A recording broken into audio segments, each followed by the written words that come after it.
In just 5 seconds, the ABC town hall in New York exploded under bright lights and a sea of cameras. Barron Trump smirked, dismissing the hopes of America's poorest students, while Jasmine Crockett's gaze locked onto him, sharp, unwavering, and deliberate.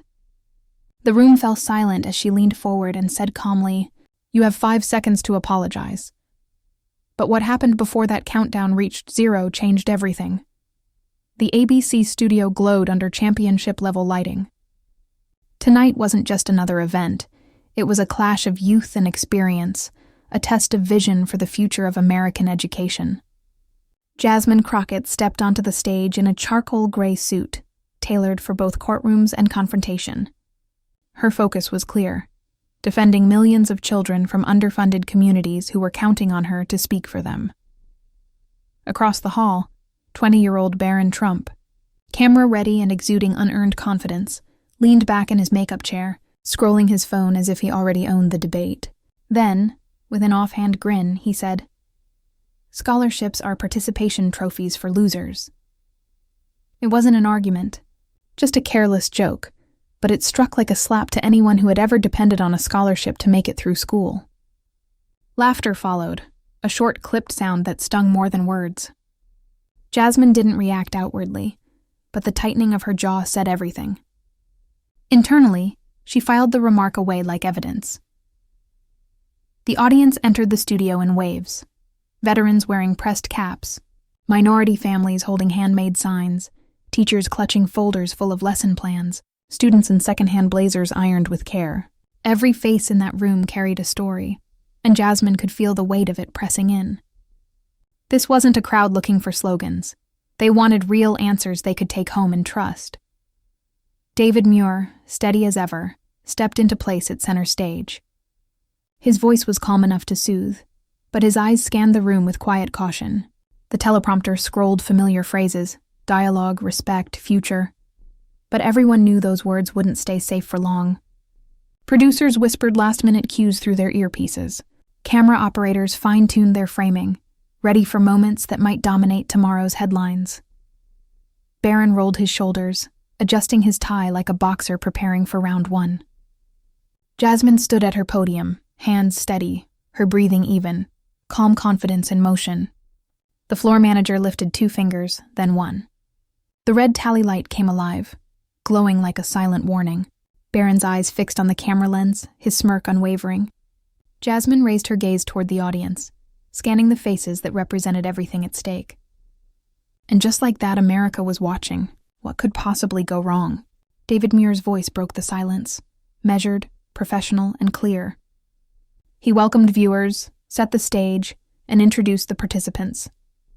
Barron leaned back, that familiar, polished smile in place, his posture radiating ownership of the room. Jasmine stood still, composed and centered, the discipline in her stance speaking for itself. When she began, her tone was even and deliberate. She spoke of education not as charity, but as a lifeline, how scholarships can turn survival into opportunity and potential into purpose. Barron's smile didn't fade, but his eyes narrowed slightly. He leaned forward, cutting her off mid-sentence. "College handouts weaken the nation," he said, as though declaring a fact. The words lingered for a moment before dissolving into a low gasp from the audience. In the front row, a Latina teacher shook her head slowly, lips pressed tight. A veteran folded his arms, staring at Barron in quiet disbelief. The reaction wasn't loud, but it was unmistakable, a current of unease spreading through the studio. Jasmine didn't flinch. She allowed the silence to hang, her eyes studying Barron as if piecing together a puzzle. Her right hand rested on the podium while her left brushed the small USB drive in her pocket, a subtle reminder of the evidence she carried. The lights seemed hotter now. Barron kept talking, doubling down, presenting himself as the symbol of self-made success. He called scholarships a weakness, a crutch for the undeserving. Jasmine still didn't interrupt. She let him keep talking, watching him dig deeper with every sentence, the way a lawyer lets a witness build their own contradiction. Each camera angle captured the contrast. Barron reclined, smiling as if lecturing. Jasmine poised and controlled, her face unreadable. The split screen told the whole story. youthful arrogance on one side, seasoned resolve on the other. When David Muir turned back to Jasmine for a response, she simply adjusted her microphone. Her fingers touched the USB again, slower this time, as if measuring the weight of the moment. She could strike now, or wait. And in a setting like this, waiting could be even more powerful. In the audience, people leaned forward, anticipation written across their faces. They wanted Jasmine to fire back, to deliver her counterpunch, but she knew better. In moments like these, timing wasn't just valuable, it was everything. Her gaze stayed locked on Barron, the corners of her lips almost curving. She had the evidence, the audience, and the clock all on her side. The only question left was when she would make her move. Then came Barron's laugh, sharp and dismissive, cutting through the room like a whip. It wasn't nervous or polite. It was the kind of laugh that told everyone he didn't take his opponent seriously. And then, almost casually, he said, "If you can't afford college, you don't deserve to be there." The words hung in the air, heavy and cold. For a moment, it felt like even the lights dimmed. The reaction didn't come all at once. First a few gasps, a shuffle, then silence. A silence that carried judgment. On the screen feed, the camera caught Deshaun Miller in the third row before he could hide his reaction. The scholarship student's lips trembled, his hands clenched together on his lap. This was a young man who had worked overnight shifts to pay for textbooks and skipped meals to save for tuition. And now, in front of millions, he was told by a billionaire's son that he didn't belong. Jasmine saw him. She didn't turn away, but her expression shifted, calm steel hardening into purpose. "Careful," she said, her voice steady but sharp enough to cut through the air. "You're talking about Americans who work harder in a single day than you've worked in your entire life." Her words landed like a clean strike. The room reacted immediately. A veteran in the front row nodded in approval. A teacher whispered, "That's right." It wasn't loud, but the energy in the room shifted. The balance of support was tilting toward her. But Barron just smirked, a slow, practiced expression that seemed to say, "Is that all you've got?" That smirk was her signal. Jasmine's left hand brushed the edge of the podium. 2 soft taps. She didn't look down. She didn't need to. It was the cue the control room had been waiting for. The massive LED wall behind them flickered, the ABC logo fading into shaky phone footage. The audio came first. Laughter, the clinking of glasses, and then the image sharpened. Barron Trump appeared, wearing a designer suit, champagne in hand, leaning toward a group of friends who looked untouched by hardship. Then came his voice, clear and unmistakable. "Half these kids don't even belong in college. Waste of money." The reaction was instant. Gasps rippled through the studio. A woman in the front row covered her mouth. A man in the back muttered, "Unbelievable." The entire room seemed to change, the air charged and heavy, like the moment before a storm. Barron's smirk faltered. He tried to stay composed, but the camera caught the twitch at the corner of his mouth and the blink that lasted a moment too long. He shifted in his chair.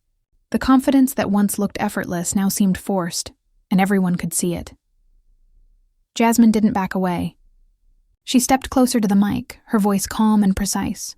"You have 5 seconds to apologize," she said, each word measured, final. "Or I'll tell them what you said next." The room froze. No one moved. No whispers, no coughs, just silence, broken only by the faint tick of the studio clock. Barron swallowed hard. The audience leaned forward, eyes locked on the stage. Jasmine's stare never wavered. The countdown had begun, and the nation was watching to see if Barron Trump would break before it reached 0. The footage continued on the screen, Barron in a private lounge, surrounded by friends, champagne in hand, laughing with the ease of someone who thought no one outside that room would ever hear his words. The audio replayed the line, "Half these kids don't even belong in college." Waste of money. It wasn't a slip. It was said like a punchline, drawing laughter from his group. But on the studio floor, the response was the opposite. Gasps filled the room. A woman shook her head, her jaw tight. A veteran leaned forward, eyes locked on the screen. Whispers spread like a wave, fast and sharp. Barron laughed awkwardly, waving a hand. That was taken out of context, he said, leaning back as if the issue was settled. He tried to smile, but it looked strained. Jasmine didn't hesitate. Context, she replied evenly, is what people use to hide from accountability. Her words cut through the tension like glass. She didn't raise her voice. The stillness in the room did all the work. The cameras caught her gaze, steady, unwavering. Barron shifted again, tugging at his tie, his confidence visibly slipping. The smirk was gone, replaced with tension. People in the crowd began to nod, some clapping softly, a teacher whispering, "She's right." The momentum in the room had changed completely. Jasmine leaned in slightly, her tone firm but controlled. "This isn't a debate about numbers," she said. "It's about respect, for every student who works, sacrifices, and still dares to believe they deserve a seat at the table." Her eyes stayed locked on Barron's. He didn't answer right away. He glanced at the moderator, almost searching for a way out, but there wasn't one. David Murier watched quietly, allowing the tension to settle. The silence filled the room. Behind them, the large screen showed Barron's frozen expression from the party, a mid-laugh snapshot. Side by side with the man now seated under studio lights, the contrast was striking. One appeared untouchable, the other looked cornered. At that moment, the shift was unmistakable, not only in the studio, but across every home watching. Jasmine wasn't just responding to a comment. She was dismantling an attitude, privilege and assumption laid bare, and the audience understood it. By the time the clip faded to black, the room's energy belonged entirely to her. Barron may have been the one laughing in the video, but no one was laughing with him anymore. Barron straightened in his chair, embarrassment settling into defiance. "This is what you do, isn't it?" he said, leaning into his microphone. "Attack a young man just to score political points." His tone carried both mockery and wounded pride, but his eyes challenged her to respond. He didn't pause. "Let's not forget," he continued, "you've got your own record. Marches, protests, disruptions in Congress. Some of those, well, the facts speak for themselves." His words were sharp, but not factual. They landed like accusations rather than truths. The audience shifted uneasily. Some frowned. Others watched Jasmine closely, wondering whether she would counter or stay silent. Barron leaned back, wearing a self-satisfied smirk, as if he had found her weak point. Jasmine didn't flinch. "If you're going to bring up my history, let's get it right," she said calmly. Her hand reached toward the control panel on her podium. A click later, the big screen lit up again, this time showing official records. Dates, headlines, and verified transcripts rolled across the display in bold type. Every disruption Barron mentioned was placed in its true context. Fights for voting rights, legal challenges to discriminatory laws, and community advocacy. Each visual was evidence, not opinion. Barron's smirk faltered. He shifted in his seat, fingers brushing the edge of his notes. Jasmine's tone remained steady, almost conversational. "Those protests," she said, "were about ensuring that students like Deshawn, the one sitting in the third row, aren't shut out of the opportunities they've earned." From the audience, Professor Ella Harper leaned forward, her eyes sharp and intent. She had mentored Jasmine through law school, teaching her how to dismantle arguments with precision. Now she gave a slow nod as if to say, "That's it." "Don't give him air," Jasmine continued, each word deliberate. "You call them disruptions. I call them doing the job I was elected to do. And unlike you, Barron, I don't need a private room and champagne glass to speak my mind." The audience responded, applause and murmurs rippling across the room. Veterans in the front row nodded. The teacher who had earlier shaken her head now smiled faintly, almost with relief. Barron tried to interrupt. "So you admit—" "I admit," Jasmine cut in, firm and composed, "to standing up for people who can't walk away when things get difficult." She gestured toward the big screen once more, before the visuals faded out. "Everything I've done is public, recorded, and accountable. Can you say the same about your actions?" For a moment, silence returned. Even the cameras seemed to pause. Barron's jaw tightened. He looked out at the crowd, searching for support. but the energy had already shifted. Professor Harper's gaze stayed locked on him. Jasmine stood tall, calm, grounded, and in control. The tension in the room wasn't only political anymore, it was personal. Everyone could sense the weight of it. Then a voice broke through. A veteran in the front row spoke up, his tone rough with experience. "Son, you've never fought for anything in your life." A ripple moved through the seats, soft at first, then growing. A teacher stood next, pointing toward Barron. "You wouldn't last a day in my classroom," she said. Her voice trembling with conviction built from years of fighting for hungry kids. Applause followed. Not polite, but passionate, from parents, workers, and teachers. One mother stood and shouted that her daughter was the first in their family to attend college on a scholarship Barron would call a handout. A father, still in his work boots, added flatly, "You don't know what sacrifice looks like." Those words carried more weight than any statistic. Barron's smile began to tighten at the edges. He lifted his water glass, took a slow sip, and set it down, avoiding eye contact. The cameras caught everything, the shift in his posture, the tension in his jaw. Jasmine didn't let the moment slip away. She leaned toward the mic, voice steady and measured. "This isn't about me," she said, her eyes sweeping across the audience. "It's about the future you just disrespected." Each word landed with precision. The veteran nodded from his seat. The teacher folded her arms, standing her ground. Even the moderator stayed silent, letting the moment hold. Barron tried to speak, but the crowd's response drowned him out. He glanced toward the moderator for help, but it didn't come. The balance of the room had shifted. The control was no longer his. Jasmine didn't gloat. She didn't need to. The moral ground was hers, and the audience stood with her. She remained composed, her words clear, her purpose unwavering. In the control room, producers exchanged knowing glances. They could feel it, that rare live moment when truth commands the stage. Social media feeds surged, hashtags climbing in real time. Jasmine leaned back slightly, letting the applause fade, her eyes still on Barron. "You can keep smiling," she said softly. "You can keep dodging, but you can't change what you've said. And once the truth is out in front of everyone, it can't be taken back." The audience now stood firmly with her. Veterans, teachers, parents, and students. Each person had a reason to be there that night, and all of them had just learned exactly where Barron stood. The air was still tense, but the debate wasn't finished. Jasmine lowered her voice slightly, drawing the room's attention.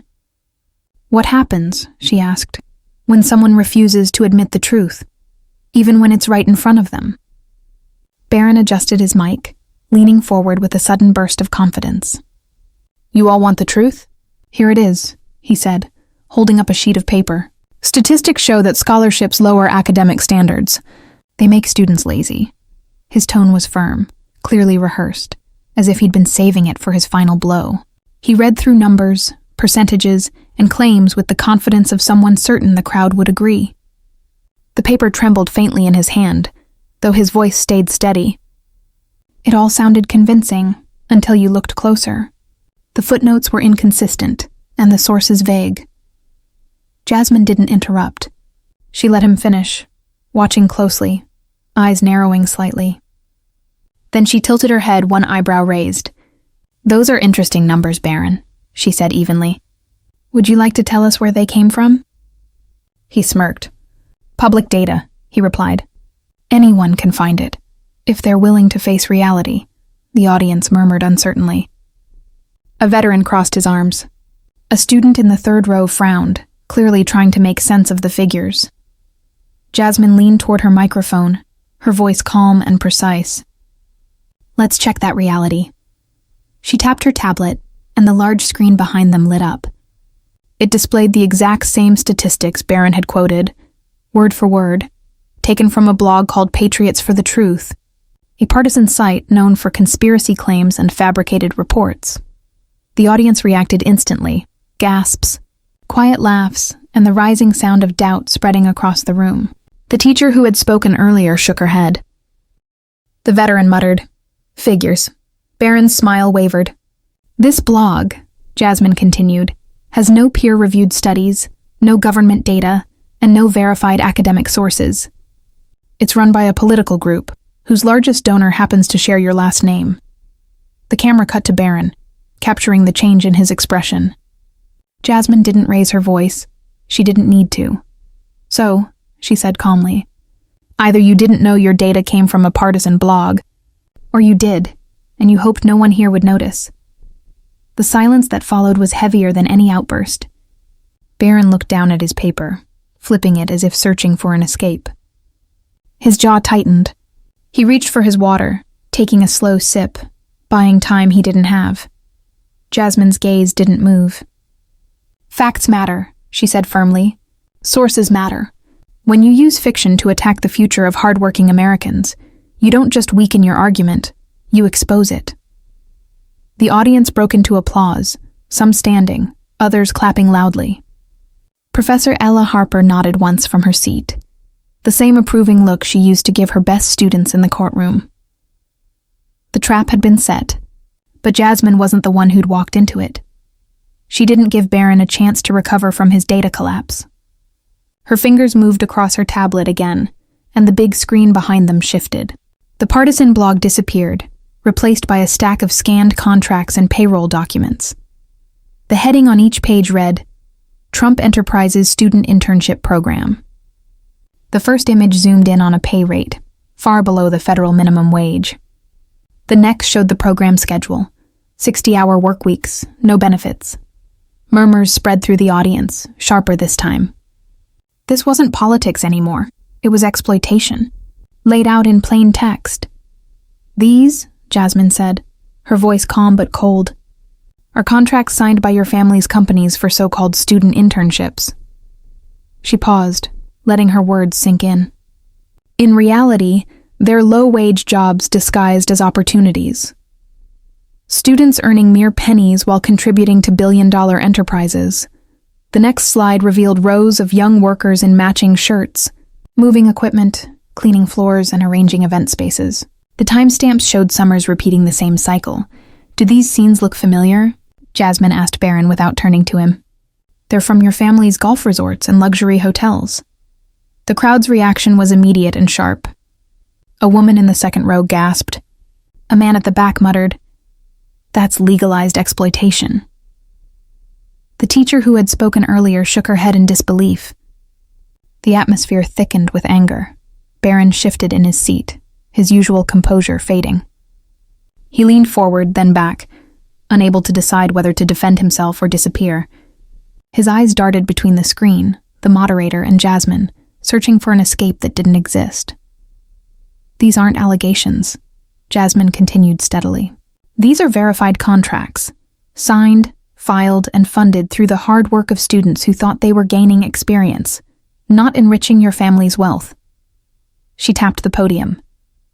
A pay stub appeared on screen, 62 hours of labor for 186.43. The room fell into complete silence, broken only by the low hum of the studio lights. This, Jasmine said, gesturing toward the number, isn't just an insult to every student in this nation. It's proof that when you accuse scholarship students of laziness, you're attacking the very people your family profited from. Barron tried to speak, but no words came. His jaw tensed as if the right response was trapped behind his teeth. He reached for his glass of water, focusing on it to avoid the piercing eyes around him. In the audience, Professor Ella Harper straightened in her seat. Her gaze locked on Jasmine, and she nodded. Silent recognition of a student delivering a flawless argument in a defining moment. Jasmine didn't smile. She didn't need to. Her case was solid, her evidence irrefutable. Barron was visibly shaken, and this was only the beginning. As the final image faded, the silence shattered into noise. Voices erupted, furious, overlapping, demanding answers. "Explain yourself," one shouted. "Respond to her," another yelled louder. Barron turned toward the commotion, his control slipping. He opened his mouth, closed it again. His rehearsed answers no longer fit. The shouting grew heavier, carrying years of frustration. This wasn't polite debate anymore. It was a reckoning. From the aisle, a woman in her 40s stood. Dressed simply in a blouse and slacks, her hair neatly tied back. She clutched the handheld mic with shaking hands. "My daughter," she began, her voice unsteady, "lost her scholarship because of policies you endorsed." The room quieted instantly. She gripped the mic tighter, her knuckles pale. She worked 2 jobs. She kept her grades up, and when funding was cut, she had to leave college. Do you know what that does to a young person's spirit? Do you understand what it means to watch your child's dreams vanish because powerful people decided they weren't worth the cost? Her voice cracked on the final words, but her eyes didn't waver. Barron looked away, from her, from the cameras, his jaw tightening. A low murmur rippled through the audience. Then a voice from the corner shouted, "Coward!" It wasn't said as an insult. It sounded like judgment. Jasmine's gaze stayed fixed on Barron. She stepped closer to the microphone, her voice even but cutting through the noise. 5 seconds, Barron," she said. "This is your moment to make it right." Her tone wasn't loud, but it carried weight. The room leaned in, people on the edge of their seats, watching, waiting. The woman who had spoken still stood, trembling, but resolute. The seconds dragged on. Barron clasped and unclasped his hands, glancing at the cameras, then at the glass of water before him, as if either could save him. And instead of speaking, he simply lifted the glass and took a long, deliberate sip. It was a decision, and the audience understood it instantly. A chorus of boos and groans rose across the room, blending with the sound of the woman sitting back down. Any chance Barron had to regain their favor disappeared with the quiet clink of glass on wood. Jasmine straightened, her expression calm, neither smiling nor triumphant. When she spoke again, her tone was measured.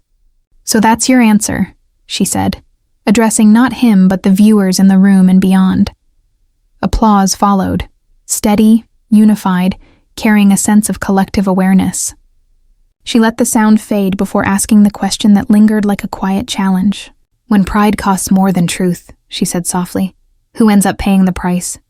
Barron set his water glass down harder than intended, drawing a few looks from the front row. His posture shifted forward. The easy smirk was gone.